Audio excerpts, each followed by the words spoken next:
Welcome into the Blurred Wire. Today, we have a very, very special movie that we're talking about. We're going to talk about Quiet Place Part 2. Currently, A Quiet Place, a day one is in theaters, and it is smashing through theaters. Like having one of the best weekend openings of the entire year for any movie. I think it's already made back its budget. But before we go in too deep, say hello to the people, Ty. How you doing? How's life been? Hello, the people. I'm doing quite well, thank you. Um, wish I was more excited for this than For A than I Quiet than Place I am. Part 2? Which we'll delve into it, but We'll talk a little bit more about it. So Quiet Place mhm, was definitely the one that's like that's your one. the first That's the one. one. That's the defining moment. I just Um, hmm Let me look at I just want to see how much has A Quiet Place day one grossed so far. Yeah, budget of 67 million. It's already at almost 200 million. So good it is for doing good for it, man. fantastic. Yeah, I know. I'm very happy for it. It's so I see it's yeah, it debuted at about 50 million and while competing with Inside Out 2, which has already grossed over $1 billion. So it is the summer box office resurgence has really began. I recently got a chance to go see Bad Boys Ride or Die. Um Mhm. it was funny. I see why it did so well at the box office because it was pretty funny and it had some good action in it. It had some good, I love Will Smith. I'll always follow in anything he does. He's one of my favorite entertainers of all time. Mhm. Um, but that movie was funny. It was a pretty good movie. But that's not what we're talking about. We're talking about A Quiet Place Part 2, taking it all the way back. When did this movie come out? 2021? 2020, 2020. Okay. I Because I thought it believe. got pushed back because of COVID. Um, from its like theatrical release date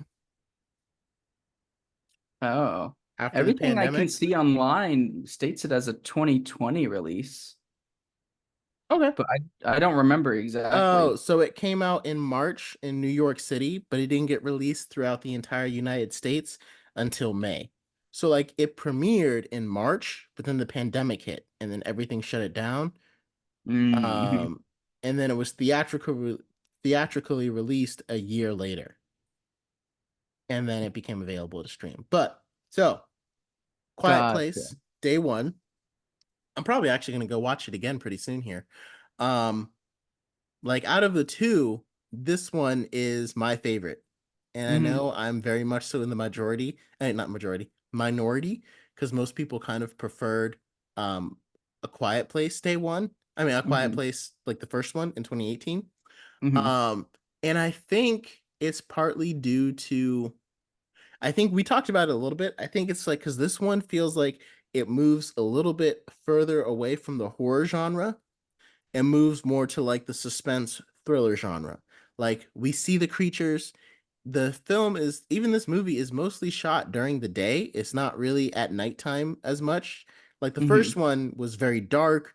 Most of it took place at night. Most of it happened. This one, it feels like much more of a suspense thriller because Hmm. it's shot during the day. There's a lot of light. You can clearly see the creatures. And it feels just more like a monster, like kind of just like a classic monster movie almost. It reminds me a lot of Jurassic Park, honestly. Hmm. Like the way the creatures would like tear apart people or like tear people away from the screen or like leap Hmm. out onto people like velociraptors and stuff. So Hmm. I think that's why I ended up because like again, overall, I'm not really a horror fan. So like I think this is still like classifies as a horror movie, but if I was watching this, I would not think this is a like especially this one, part two. I would Hmm. not think it's a horror movie. I would say it's like a suspense A thriller thriller. movie if I was watching it and didn't like if I hadn't seen the first one and if I didn't know like what genre it kind of is, Hmm. I kind of would have classified it that way. And like one of my favorite scenes is at the beginning when the creatures when it shows them at the basketball game, baseball game when the creatures first Hmm. come down, because it was so sudden and everything. Um, and one of my other favorite scenes was when the girl was finally standing up to the creatures. Um, I don't know why I can't remember her name. Sorry, let me get it. Reagan, the deaf daughter, when she finally Mm-hmm. got to broadcast that signal over the speakers and everything. Mm-hmm. And she stood up to that creature. It felt like it was a very big like moment for her. Mm-hmm. And I feel like this movie still maintains the family theme, even though they lost John Krasinski in the first one. He Mm-hmm. appears at the beginning, and he still directed it, but because they're still together, it still feels like a family movie. It still Mm-hmm. feels like that. Cillian Murphy had an incredible performance. I think that's one of the reasons why I liked it too, because his performance as Emmett was stellar. I mean, we already know he's one of the best actors out there right now, but Mm-hmm. um, and then Djimon Hounsou was kind of a more of a forgettable performance. It wasn't really as I felt like he was just there to kind of get killed. And that's Mm-hmm. exactly At what the happened. very end. Yeah, like he maybe had like 5 minutes of screen time, if that.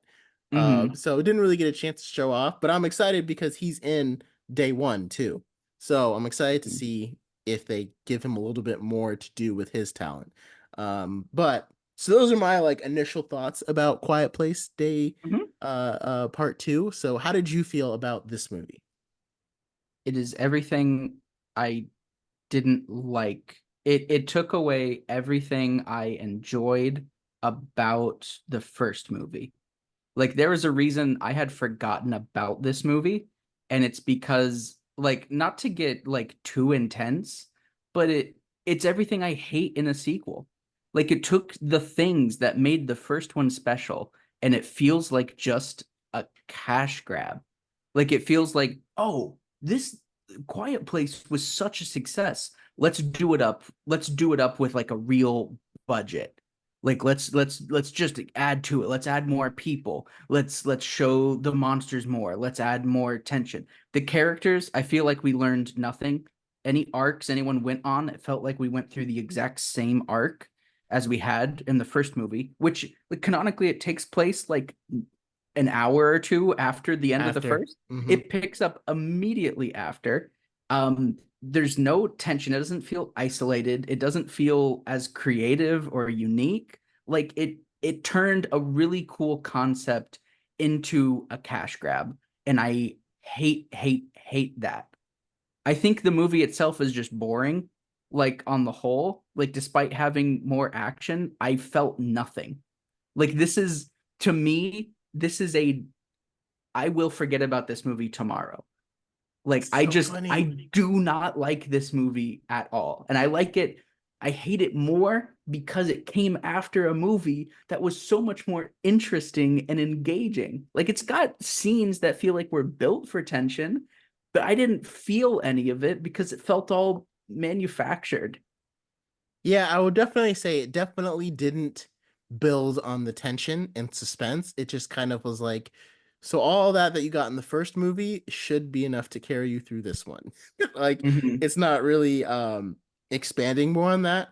I think the only thing I didn't like necessarily was having a whole colony of people. Because while that Mm-hmm. scene was very interesting, I think you're right. It does kind of feel like, I mean, each movie has gotten bigger. I mean, we've only had two movies, so it's kind of hard for me to say like each one has gotten bigger, but it feels like they maybe went too big too fast. Too fast. Like maybe if you introduced another family that was trying to survive, Mm-hmm. that could have worked, Which you kind of do. kept it from, but and that's what Killian Murphy's Yeah, you get that a character. little bit with Yeah. Emmett, Yeah, with but Emmett, exactly. But by introducing a whole colony of people that are Mhm. living away from, it kind of makes it feel, like you said, it kind of gives it that cash grabby, let's blow it up and like try to appeal to more people aspect. So like I can And get that. those like marauder, like those bandit, like diseased, like raider people that like at the docks that like show up and then get killed by all the monsters. They're like barely in the movie, but they're there. I think I totally forgot about that scene because I It's have the no same. idea what you're talking about. But you see what I mean? Like the Uh, scenes that feel like they're bigger, because in that scene Cillian Murphy does the thing where like he's screaming and he's holding the guy like at the end of the dock, and then he jumps off and then the monster gets the guy. Like it, like I'm describing it and it sounds like it should be connecting in my brain as like, whoa, that's a cool tense scene. Watching it I feel nothing. Like I literally feel nothing. It's like how you talk about animals. You know how you always say like, for our listeners, this is, you get some Will lore on this. But Will always says when he talks about animals, he tells people, "How do you feel about a piece of paper?" And they're always like, "What are you talking about?" He's like, "Exactly. That's how I feel about them. Like nothing. That's how I feel oh about my A Quiet God. Place Part Two." Yeah, I'm not really a pet person. I've gotten some really horrified looks when I said that. And I think I feel like I have to tell the whole story. Long story short, I was at my job. Everyone was talking about their dogs. They were like, "Will, what about your pet?" And I was like, "Oh, I don't have a pet." They're like, "What do you mean you don't have a pet?" And I'm like, "I mean exactly what I said. You guys have a pet. I do not have one." And they Mhm, were like, "What? That's crazy. You're gonna get a pet. Like now that you're married, you're probably gonna get a pet." And I'm like, "No, I don't really see that happening." They're like, "Nah, you're gonna get a dog one day." And that's what I was like. You know how you feel when you look at a piece of paper? mhm, And they're like, "What?" And I was like, "That's how I feel when I look at dogs." mhm. Because I was like, I'm not gonna get a pet. So anyway, so Will is not anti-animal. I want to I am make not. that clear. He Yes, doesn't like hate animals. It's just them existing alongside of him in a house. I just do not feel a strong connection to them. No, not at Or all. yeah.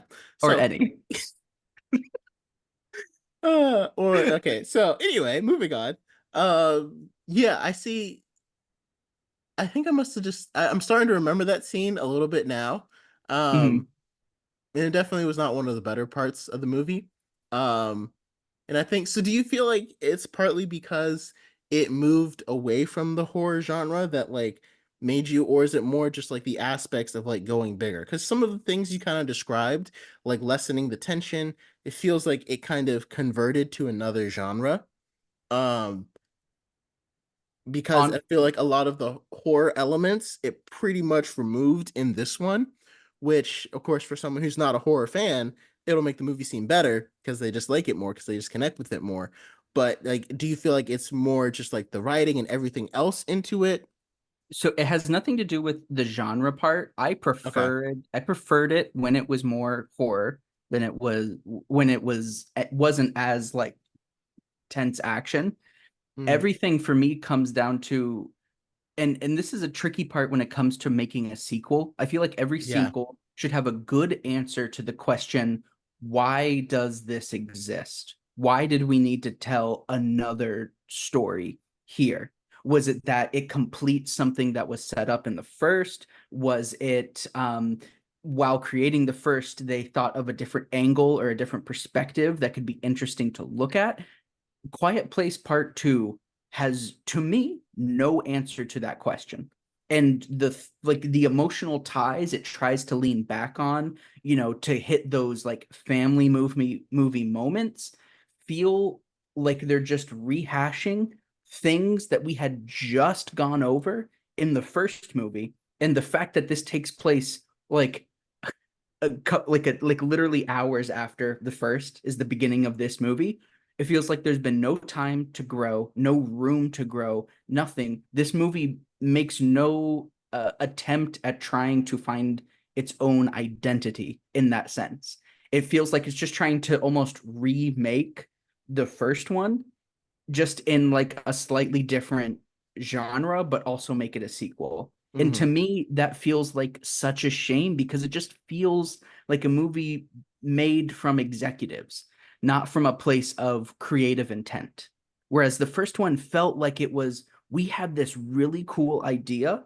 Let's try to make it a reality. Whereas this felt like, oh, shoot, A Quiet Place Part One made a lot of, or A Quiet Place made a lot of money, let's do that again for like the low budget that it had.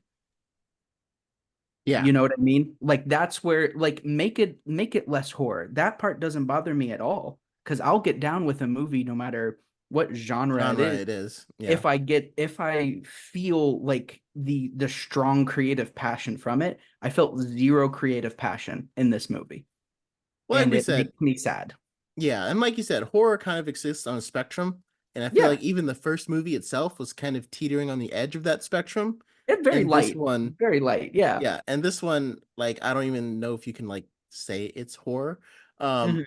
But I kind of because like the end of the first movie, I was thinking I think it's also because like I knew there was going to be a sequel when I was Mhm. watching it. So like when I got to the end of the first movie, like I watched them back to back.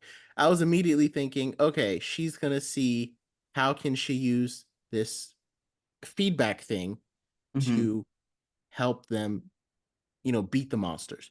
Because it's Mhm. like the first movie, the whole objective was to survive. That was Mhm. it. Just live. That's Mhm. it. That was the entire subjective. We are just trying to live. I'm also pregnant, but we are just trying to live. Mhm. There wasn't any overall, there wasn't any overall like objective besides just living. I mean, that's pretty much what it was, just survive. Mhm. And so in this movie, the entire objective is to get this earpiece to others, like to use it to try to help people defeat the monsters. So Mhm. it kind of goes to like a wrap up. It kind of goes to like a wrap up storyline almost, like where you kind of Mhm. got to turn the tide against the monsters. Um, Mhm. because again, the first one didn't have any kind of like they just survived. That was it. You know what I mean? So like it feels like if they were going to make a second one and keep going, it's like do you can't really do like the our only objective is to survive all over again Mhm. because I mean, you just did that, and now it's like, okay, well, we survived, so now what? Hey, well, we survived because of this earpiece. Let's see if we can use it to help other people or get it Mhm. further. So, like I said, I think it Mhm. would have been better if maybe Emmett and his daughter survived or something like that. And they get the Mhm. interesting perspective of trying to survive with another family while trying to figure out what to do with the earpiece. Right. Because I definitely think some of the elements, like the colony, it did feel sometimes movies can feel like they go too big on the sequels too Mhm. fast.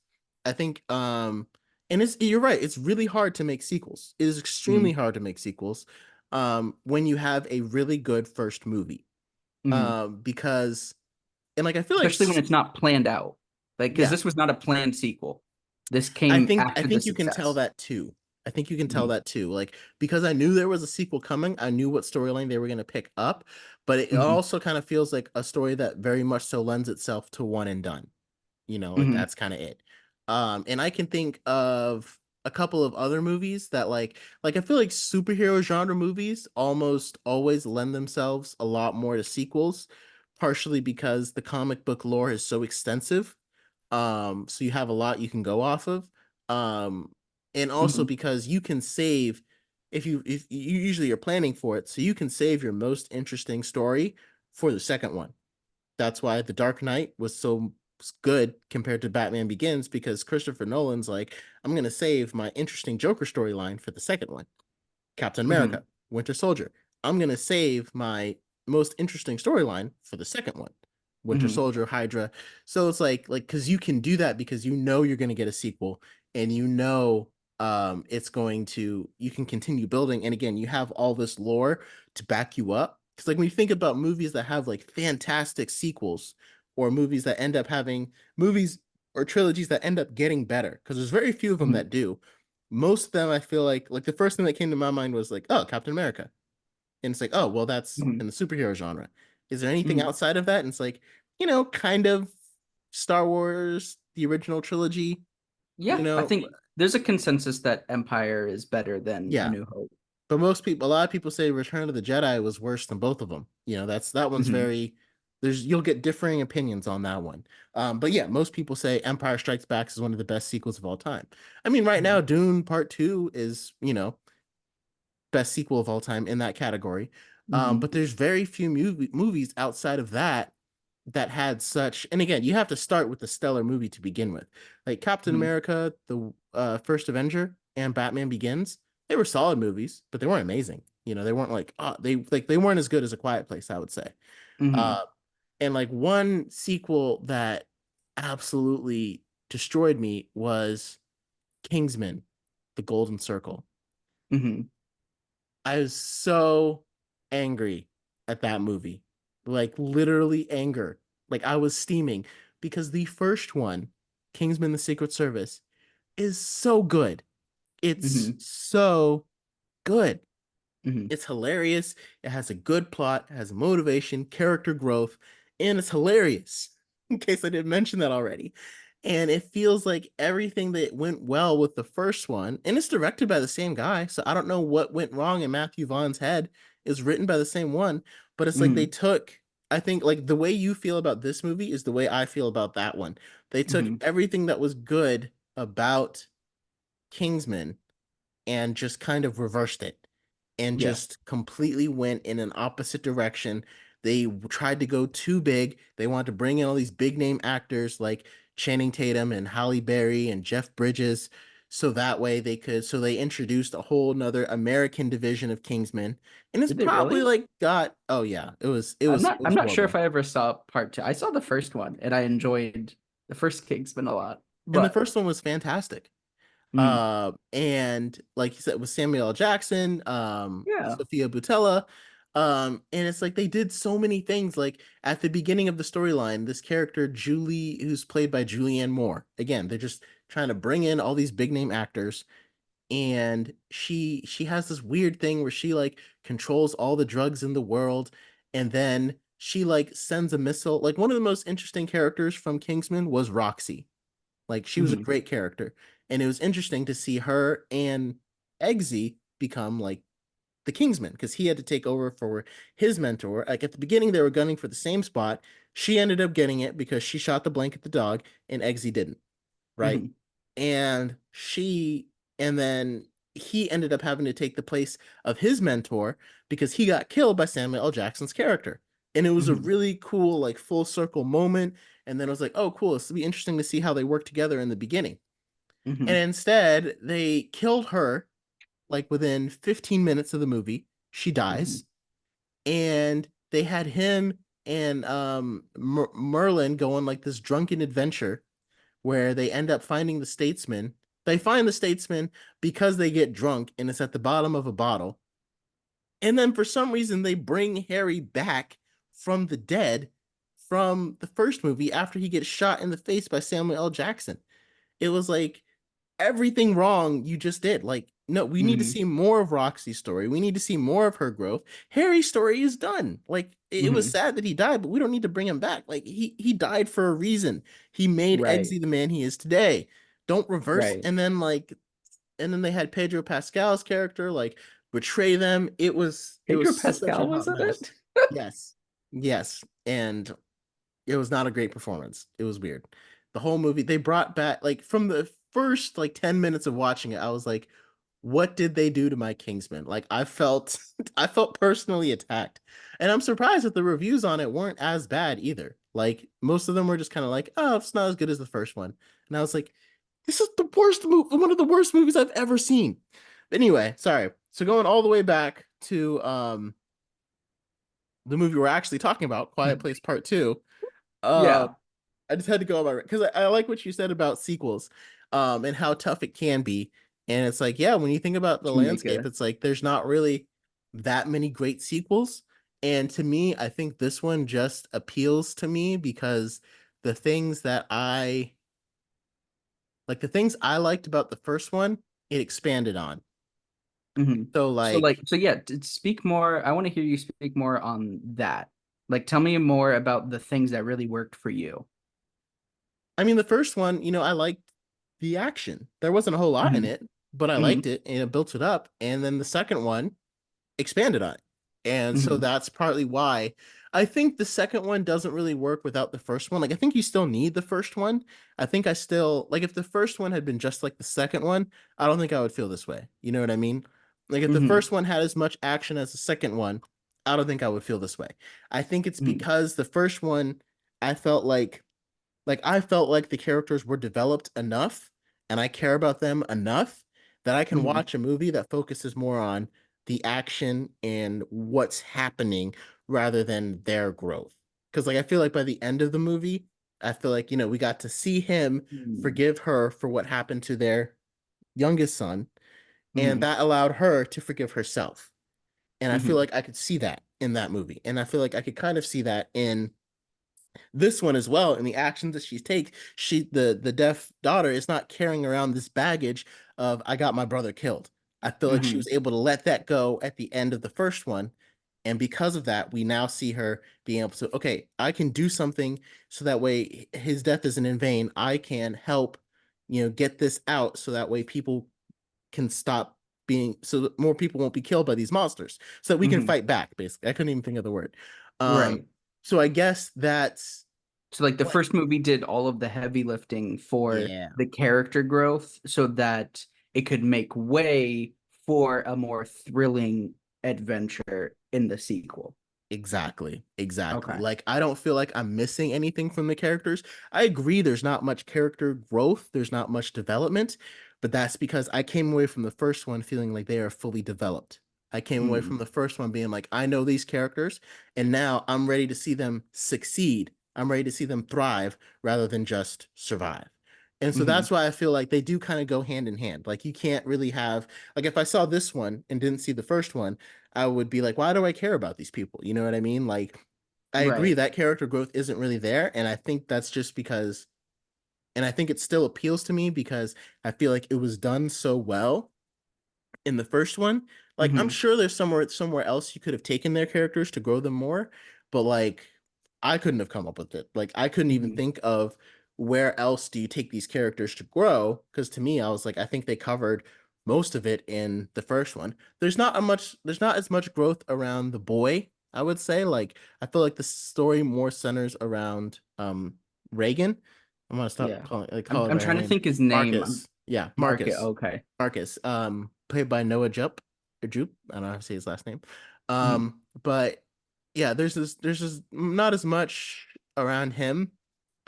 So I guess it's one thing, like, they could have, because they didn't really develop him a whole lot in that one. He's just kind of one of the kids.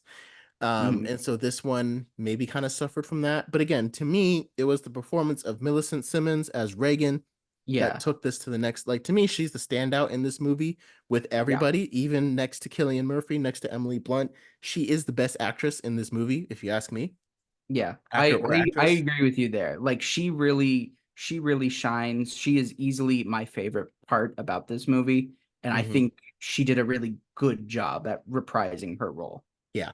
Yeah. So I think that's different. I think that's just where we differ on this one. Cause like you said, how you like the character growth and development. And I enjoyed that in the first one too. And I Hmm. feel like that's why I didn't need it as much when I saw the second one, partially because it's back to back. But I wasn't thinking, like when I started this one, I wasn't thinking like, okay, how is she gonna grow more as a character? Or if I was thinking like, okay, how are they gonna stop these things? How are they gonna get this earpiece to where it needs to go so that way they can weaponize it against these things? So, because I definitely hear you. I definitely understand because it is taking a lot of that stuff out. Like there isn't much character development in this movie. Even Emmett's character, he's not really developed. He just kind of already is. Um, Hmm. and like you said, I do think they went a little too big, too fast. Like I said, I think there was no way they could have done a sequel and not introduced somebody. You know what I mean? Like they couldn't like redo this movie without John Krasinski's character and just have them surviving for a whole nother movie again. They had to introduce somebody, they had to introduce some other kind of perspective. Um, I just think the colony, because I think the third one is probably gonna go way bigger too, and it might end up Hmm. going to like globally. Which again can be tough, can be hard because it's when you see a movie like building, it's tough Hmm. because it's like that's not really what the first movie was. Hmm. Like when you compare it to the Kingdom of the Planet the Planet of the Apes movies, Dawn, Hmm. because we just did a lot of coverage on that. Dawn, Hmm. Rise, and War.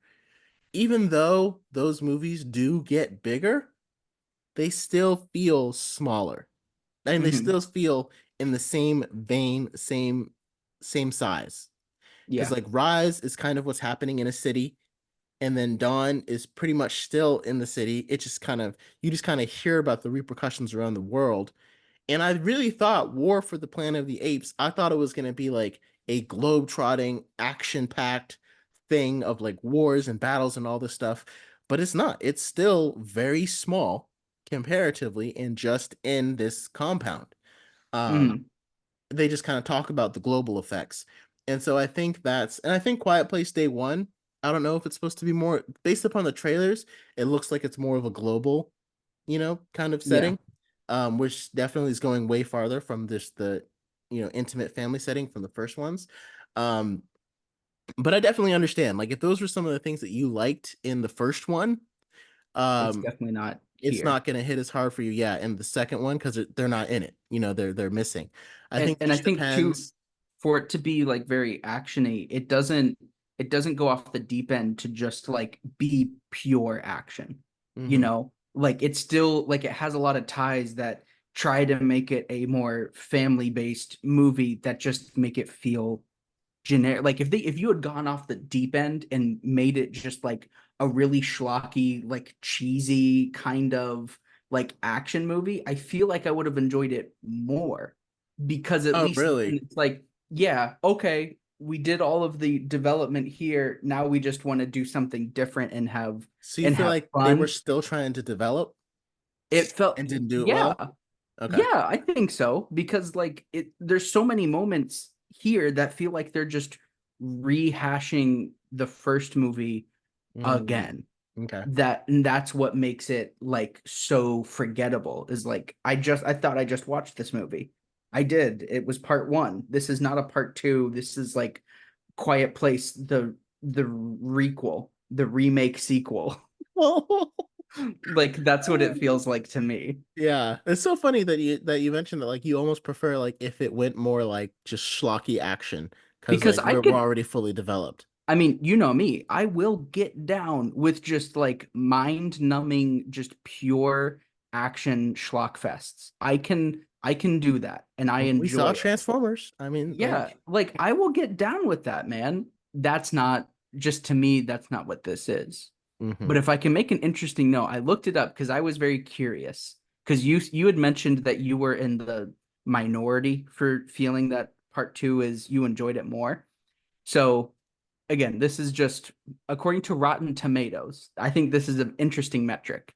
So hmm the first one had a 96% fresh on the critic end hmm and a 83% on the audience score. A Quiet Place Part 2 had a 91% on the critic end, but a 92 on the audience score. Huh. So according to just casual audience goer reviews, They like uh this one more. Quiet Place Part 2 was better received from audience members. Now, just to balance out, there is a larger discrepancy in the number. So, Quiet Place Part 1, the audience score had over 25,000 reviews. Part 2 only had over 5,000. Oh, so it's a So, very sharp decrease in reviews. so it is a, yeah. Yeah. So, perhaps, the So maybe first the one people that weeded didn't, out. Yeah, yeah, they the didn't people vibe that with the didn't, first one. if they didn't like the second one, maybe they just didn't bother to review it at all. You know what I mean? Like, because, like, Right, out of those 25,000, 20,000 of them didn't come back to review the second one. And it right. could be because they didn't see it or just didn't enjoy it and decided not to leave a review. So that does kind of can skew it, but at least I know But there's at least 5,000 people out there that liked it more But yeah, to or that around trend, there. I Yeah. I think the people that stuck with it the second time around, according to this trend, it felt like they enjoyed it the They enjoyed, second yeah. one. So Okay. I don't think you're in as much a minority as you may think on this Okay. stance. Well, At that least feels from good just a very to, basic uh overview on the internet. I just think that's fascinating how like each one is received. And I'm very curious once we give day one more time to yeah. like settle how that one will kind of sit because it's like a spin-off but Yeah. it's like capturing the same elements but in a different group of characters, a different story to tell. And so I wonder if that's going to make it more interesting to people. Is it going to hurt the perception? That'll be very interesting to find out. Yeah. And I think, thank you, man. That it feels good to not be the minority or no, you not be so much of the minority, because I'm pretty used to that. Um, but yeah, I think I agree. So it'll be curious to see if, because John Krasinski still wants to do a third one. So it'll be very interesting to see if it goes like more schlocky action or if he tries to Mhm. recapture the magic of the first one. Because from where they're headed after the first one, like we're headed to a full-on war against these creatures. Like, Mhm. trying to take the earth back and basically solve the problem of the creatures. Mhm. So like, and like this one kind like one movie that's kind of similar to this is the Tomorrow War almost, Mhm. because it also involves like mind numbing like they use a lot of horror elements in that one to introduce the aliens.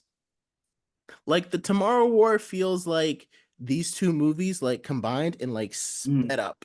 Like John Krasinski basically took like the premise, and then he's gonna have like a build up, and then he's gonna have like a conclusion. And the Tomorrow War is like three of them combined, just schlocky action built through all through.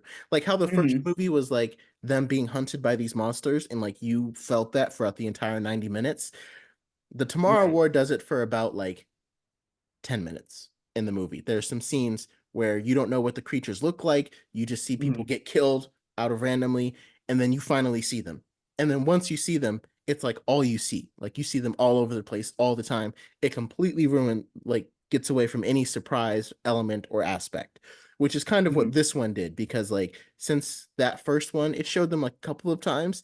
In this one, you see them in the broad daylight, you see them all the time. There's no more mystery about what they look like, what they do, how sharp their teeth are, nothing, you know? Right. And then this one's like building towards a solution. And the Tomorrow War, like I said, by that point, and then by the end of it, it was getting to a solution where they could kill they call them white spikes. Um, and like you said, it's not like I think these movies are still much better. Like, please do not say that I'm trying to say that the Tomorrow War is just as good as A Quiet Place. If anybody's listening, like these movies are far superior to the Tomorrow War. I enjoyed it though because it was a lot of schlocky action, and Mhm. um, and I think that's so I don't think he's going to end up going that route, because I think spreading it out over three movies makes the storyline like kind of fit. But Mhm. like even that one, like people are talking about making it a sequel because it did so well on Amazon Prime, Mhm. but it completely wrapped up its storyline like by Yeah. the end. Like I don't know what they would do for a sequel because they destroyed everything. So it's Mhm. like Mhm. if you make another sequel, it's literally just going to be an executive like, and I don't think, I mean, that one came out in 2022. So if they haven't done one by now, like most of the time, if it's an executive driven sequel, it's because it comes out within the next 2 or 3 years. And they're Mhm. like, we need to strike while it's hot. Let's go make another one and get it out. Right. So I guess that kind of just depends. But yeah, I mean, overall, I thoroughly enjoyed it. Um, and again, I feel like I'm not necessarily saying that it's an improvement on the first one, Mhm. because I think what the first one does well, it does well. And what the second one does well, it does well. I think I just ended up enjoying, and I just ended up enjoying the second one a lot more because of the way the first one kind of set it up. It's like the first one like Mhm. set up the pitch, and to me this one just kind of like knocked it out the park. You know what I mean? Like it's the same Right. way I feel Ooh. about Good Winter callback Soldier. to like the opening scene, Yeah. Like I the feel like baseball. it's the same way I feel about Batman Begins and Captain America: The First Avengers. Like those movies were good movies. Like without those movies, you don't have The Dark Knight, you don't have The Winter Soldier. You need those Mhm. movies in order to get to the sequels. That's what makes the sequels good, because you had the first one. So you can't be like, man, this sequel was so good. And it's like, well, the first one, like to me, the first one, I don't really know how I was gonna word it, but the first one is vital to the second one being good. So like I can't ever say like, Mhm. man, I love Quiet Place Part Two so much without saying, and I think I liked it so much because the first one was so good. Like it's intrinsically Mhm. linked, partially because it's a sequel, but also partially because like the things that were set up in the first one allowed this one to, I feel like, to take it to a different place. So um Mhm. yeah, I guess, do you have any final thoughts, or do you have any high, like you kind of discussed a few of your high moments of this movie as we got to talking about it, but I know I I, started off kind of like praising it. I, You I, started off in a different vein. oh yeah, I think it's interesting. I feel like we started at two very different places, and this is what I love about when you and I really get into something. And it's why I enjoy when we have different feelings, because we always Yeah. come into a consensus in the middle of like, I get where you're coming from and you get where I'm coming from. Yeah. Love that.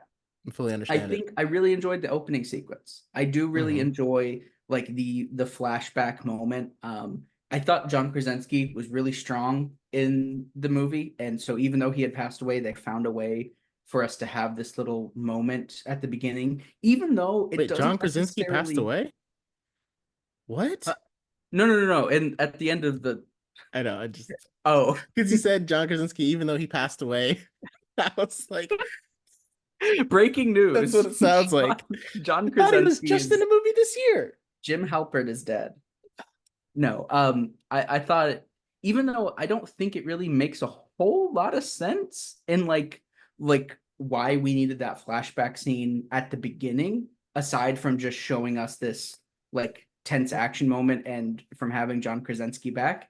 I think he's a good actor, and Yeah. I liked him in the first movie, and I liked having him again in this movie.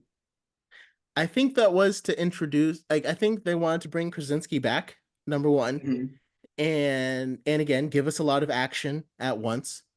mhm. And I think it also was to kind of introduce Emmett, because remember Yeah, Emmett was in that scene. But at the right. same time, if you remove that scene, I'm not like, hey, who's Emmett? You know what I mean? Like when he's introduced later Mhm. in the movie, I think it still works to introduce him there. Just another person that survived. Like you don't really need a whole scene to show his backstory. I think that was more because John Krasinski was like, hey guys, I didn't know I was gonna be in I didn't know I was gonna get a sequel to this. And I killed myself and I kind of want to come back. Can Like we I bring like you back acting real too. Yeah. quick? Let's just oh wait, we can because I'm the director. So what I say goes. We can do whatever I want. We do whatever I want. So um and I think it like I don't know if it might have also been like the writers who were like, yeah, we need to bring you back for like a scene, and he might have been like, oh, I don't know, I did kill myself off, and they were probably like, yeah, I know, but we need you to come back. No, Um, you don't understand. you don't understand. If you want the We sequel, you need will you. be acting in it. Um, so yeah, and I think that scene probably greenlit A Quiet Place Day One because a lot of people liked it. And that's literally what this entire movie is, just like that scene as a whole movie. Right. So it'll be, and I feel like I'm interested to see how do they transition from the creatures attacking and killing everything into realizing that they can't see Mhm. because they don't really explain that in this scene. Because like they're all quiet when the monster like is outside the door. But I feel like they're doing that just because, like, if you're being hunted, you just kind of go quiet. Like that's kind of like the natural reaction. It's not like Right. they know that, like, hey, they hunt by sound. They're just trying to hopefully make the creature think that there's nothing in there so it can keep moving on because it can't see through the doors. So it'll be interesting to see how they figure that out. Because in the trailers, when they're dropping from the skies, just Joseph Quinn's character is telling like um Lupita Nyong'o's character to be quiet. And I'm like, how does he already know? Like Or while is they're it just dropping like from an this, like I don't know. or is Like, it just like a general like just try to hide in every yeah. sense possible? But like they were in a glass building. So it's Oh. like if they were gonna see me, like if I thought they could see, I'm I'm not covered by anything. You know what I mean? Mhm. So it's like, I don't know. So it'll be interesting. I'm looking forward to seeing that. I haven't seen it yet. Um, but we're probably gonna see it probably in the next week or so. And then we'll be able to review it. So I'm very excited. All right. Thank you Yeah. guys for joining us. Leave your thoughts on A Quiet Place Part 2 down below. Are you, one of the people like Ty, OG fans that were kind of disappointed in it? Or were you like the newer fans like me who was like, oh man, I loved it compared to the first one.